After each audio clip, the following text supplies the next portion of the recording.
farm laws and taxation of farmers.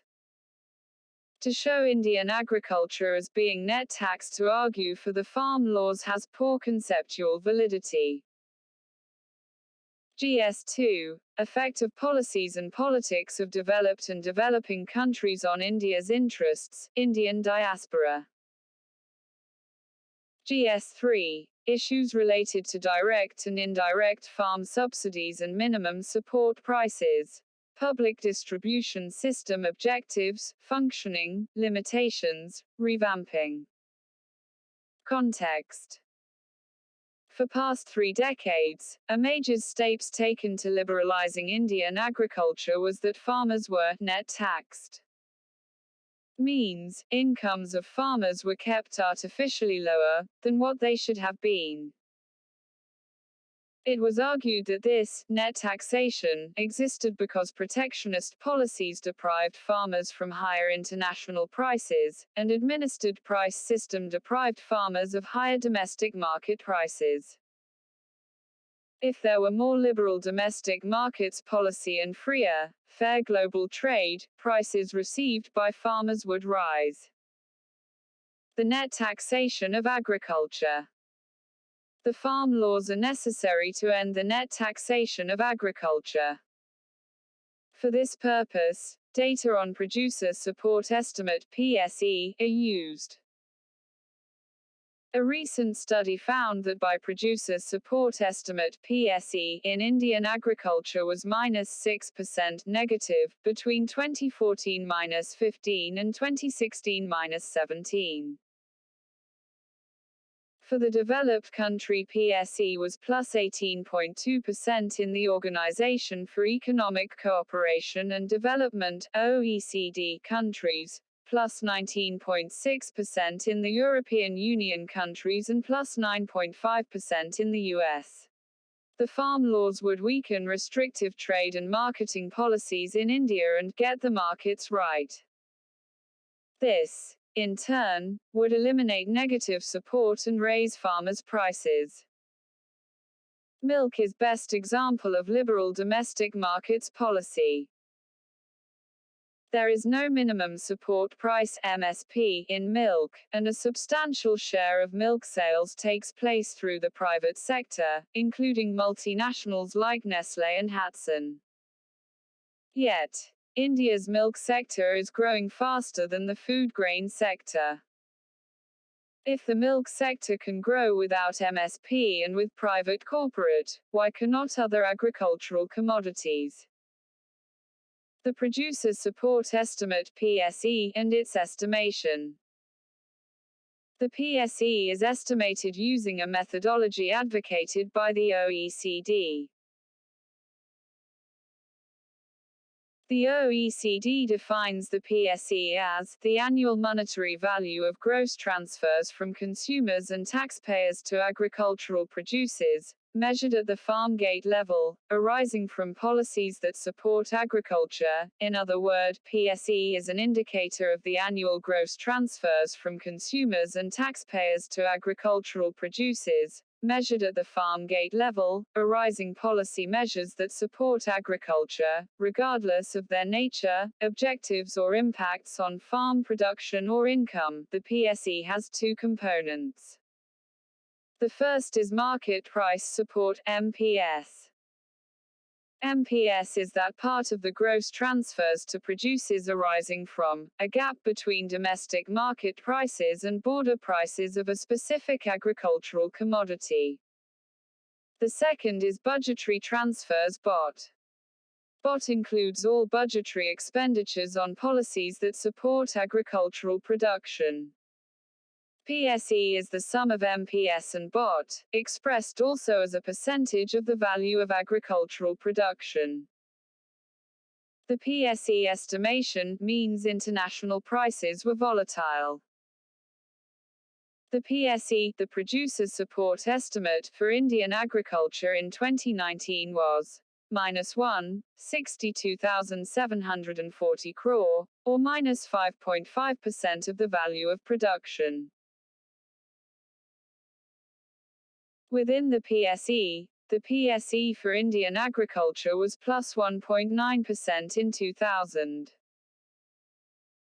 It fell to minus 14% in 2004, minus 20.4% in 2008 and minus 27.8% in 2013.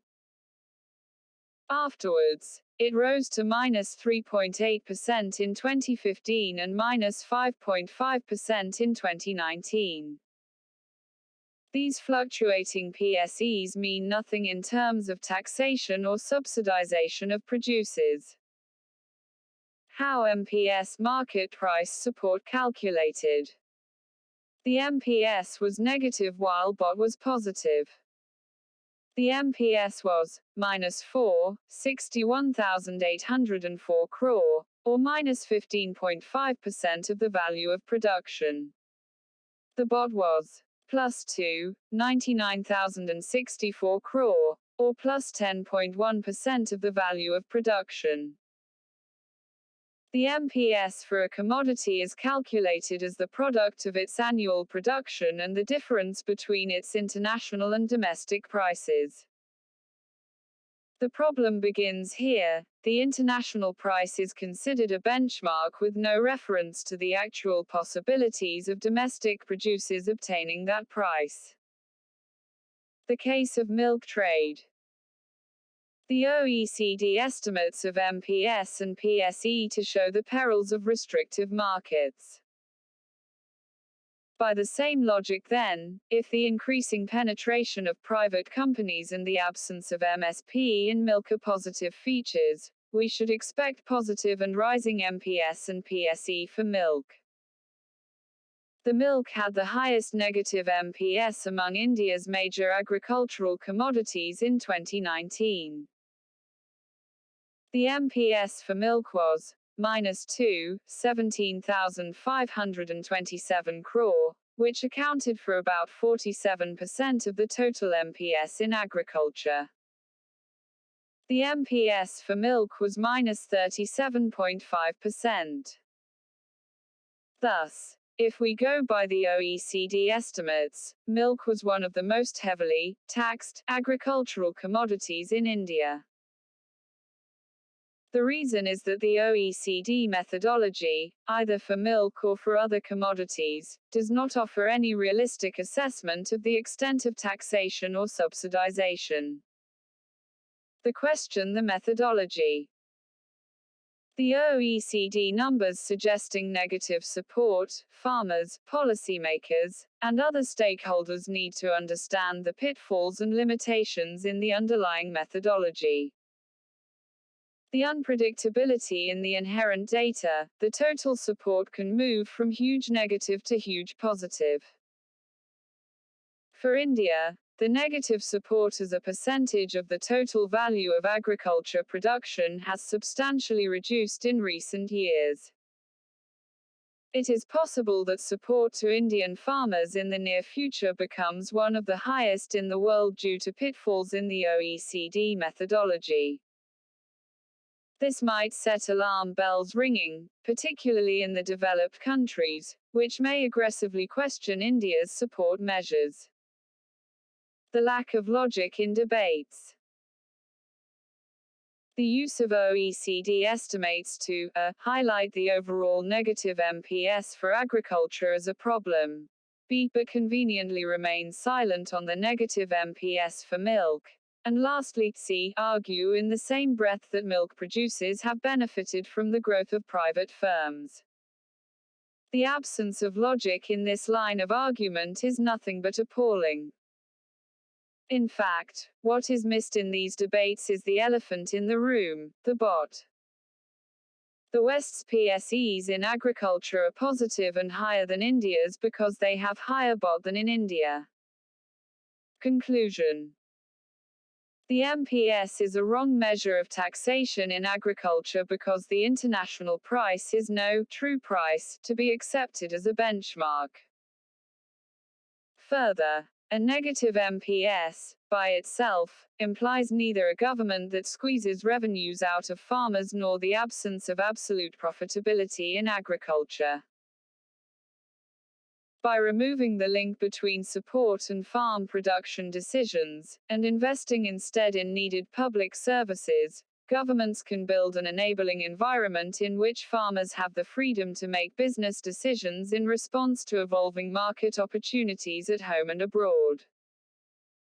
The beauty lies in the eye of the beholder. The amount of subsidy depends on the methodology adopted for calculating it, rather than its human value and rights.